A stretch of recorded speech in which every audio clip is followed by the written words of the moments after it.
योगी classes के इस video में आपका स्वागत है। वर्ग 12वीं फिजिक्स चैप्टर 4 गतिमान आवेश एवं चुंबक। तो इस चैप्टर का ये 20वां वीडियो है। आज देख लीजिए, आज हम चर्चा करने जा रहे हैं चल कुंडली गैल्वेनोमीटर, मूविंग कॉइल गैल्वेनोमीटर आखिर है क्या।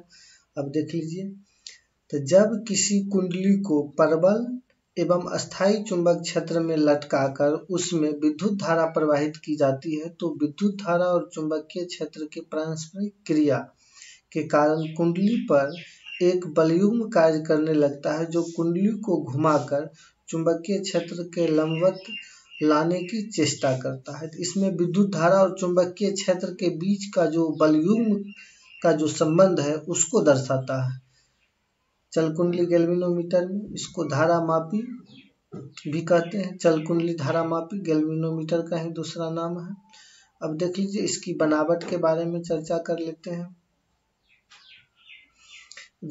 चल कुंडली गैल्वेनोमीटर में ABCD एक आयताकार कुंडली है। देख सकते हैं ABCD एक आयताकार कुंडली है जिसका निर्माण तांबे के पतले और विद्युत रोधी तार को एल्युमिनियम के बने फ्रेम F पर अनेक फेरों में लपेटकर बनाई जाती है।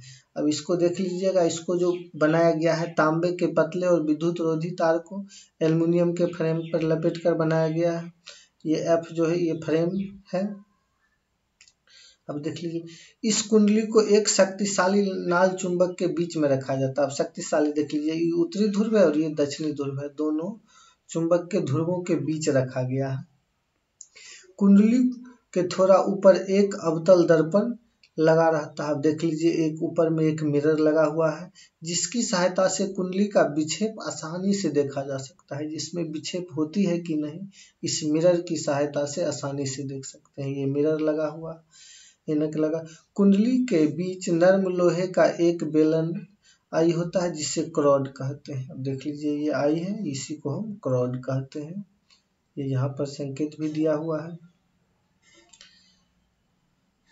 अब देख लीजिए, फिर ये चल कुंडली गैल्वेनोमीटर की ये भी एक संरचना है जिसके बीच में है जो एक गोलाकार कुंडली है।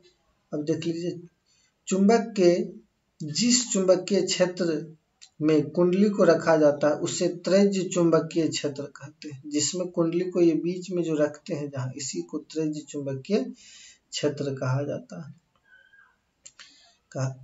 है। और इस प्रकार के चुंबकीय क्षेत्र की यह विशेषता होती है कि कुंडली का तल अपनी प्रत्येक विक्षेपित स्थिति में संबद्ध चुंबकीय क्षेत्र की दिशा के समांतर होता है। ये हमेशा क्या होते हैं, समांतर होते हैं। अब इसका सिद्धांत देख लीजिए, चल कुंडली गैल्वेनोमीटर का सिद्धांत। जब कुंडली को एक समान चुंबकीय क्षेत्र में रखा जाता है, इस पर समान परिमाण के बल विपरीत दिशा में आरोपित होते हैं जिससे विक्षेपण बलयुग्म कहते हैं। और इसके कारण लटकने वाले तार में ऐंठन उत्पन्न होता है जो एक नियतांक बलयुग्म प्रदान करता है। यहाँ पर आप देख सकते हैं, ये धारा है, ये इसका ऐंठन है, ये विक्षेपण उत्पन्न करता है, समानुपाती होता है। अब देख लीजिए, इसमें ये इस टॉपिक की चर्चा हम किए हुए हैं जिसका लंबाई और चौड़ाई के सापेक्ष बलयुग्म निकाले हुए हैं।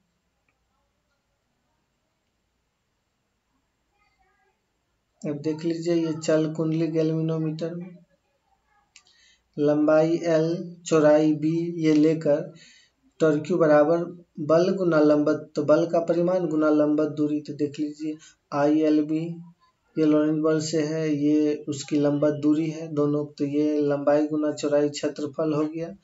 अब यहाँ पर बलयुग्म देख लीजिए, ये समीकरण हम फर्स्ट मान लिए। अब इस कुंडली में जो ऐंठन उत्पन्न हुआ उससे, तो टर्क्यू बराबर C इंटू थीटा, तो दोनों को हम बराबर कर दिए। अब देख लीजिए, समीकरण 1 और 2 से यहाँ हमको धारा का मान निकालना था, तो धारा का मान हम निकाल लिए। C/NAB को क्या एक नियतांक माना गया है, तो यहाँ K लिख दिए, I समानुपाती थीटा। मुख्य रूप से यही हमको प्राप्त करना था। चल कुंडली गैल्वेनोमीटर की कुंडली में उत्पन्न विक्षेपित कुंडली में प्रवाहित विद्युत धारा के मान का समानुपाती होता है। यही है इसकी सुग्राहिता में, यही दोनों के अनुपात के बराबर होती है। इसकी जो सुग्राहिता होती है वो आप देख सकते हैं, थीटा यह ऐंठन और ये धारा है, दोनों का अनुपात ही जो है इसकी गैल्वेनोमीटर की धारा की सुग्राहिता का।